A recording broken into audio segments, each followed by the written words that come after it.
Here's a list of the 30 companies that made up the Dow Jones Industrial Average on July 4th, 1976.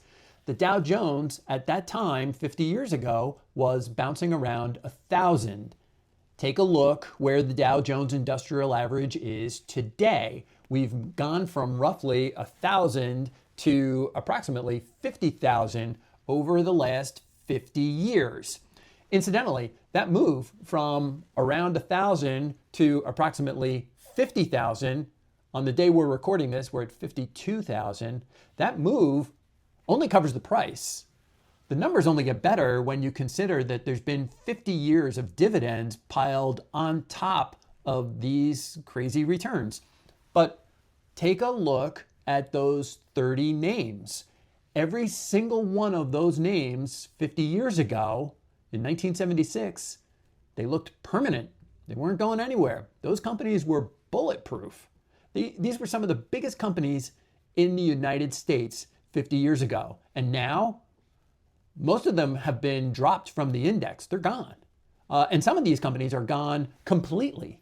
You didn't need to know which ones were going to make it and which ones weren't. If you simply owned the entire basket, the index, you'd have been carried along the whole way from 1,000 to 50,000 without having to pick a single winner. Now, in 1976, that was impossible to do.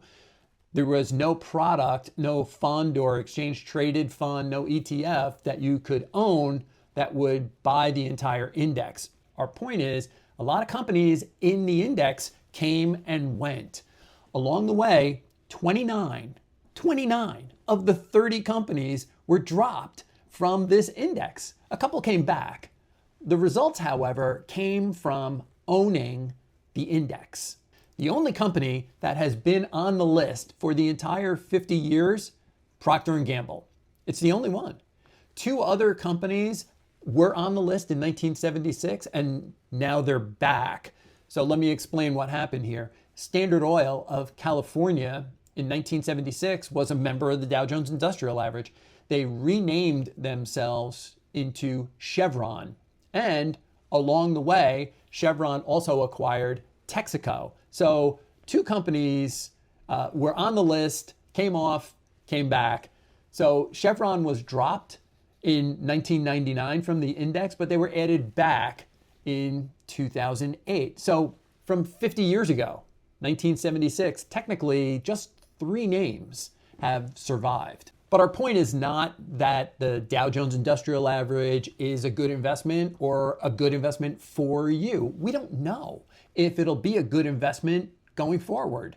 And it's not that Procter & Gamble or Chevron was or is a good investment. We don't know if they're going to be good investments going forward. Our point is that today, owning an index, any index, through a mutual fund or an exchange traded fund, an ETF, may make your investment experience a little better.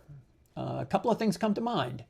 You don't have to select the individual stocks. The index does it for you. You don't have to know when to sell a particular stock. The index does it for you. You don't have to get the weightings, the rebalancing, or the allocations right. The index does this for you. So when the stocks inside of an index change, it tends to be more tax efficient than dealing with, I got to sell the individual stocks. I got to buy the new stock. I have to get the weightings right. I have to rebalance everything. And then I have to deal with the taxes, the capital gains or losses that come with the change in the position. These are a lot of moving parts that wind up making your investment experience a little clunky. No one can tell from where we stand today in 2026 what changes are going to be coming to the index over the next few years. So the next time someone says, hey, investing means picking the right stocks, just show them this list. These were 30 of the strongest companies in 1976, and almost none of them are still in the index today. You didn't have to be right about any single one of them. You just had to hang in there. And going forward, no one knows what the next 50 years will hold. The names on this list will probably keep changing, and that is exactly the point. You don't have to predict the changes.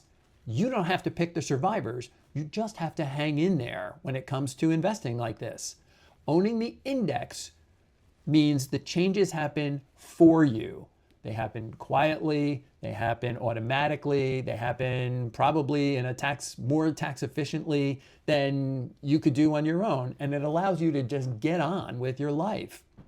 50 years ago, this was nearly impossible to do. Owning an index or a basket like this, very difficult to do, almost impossible. Today, it's just one basket, and that's the whole idea.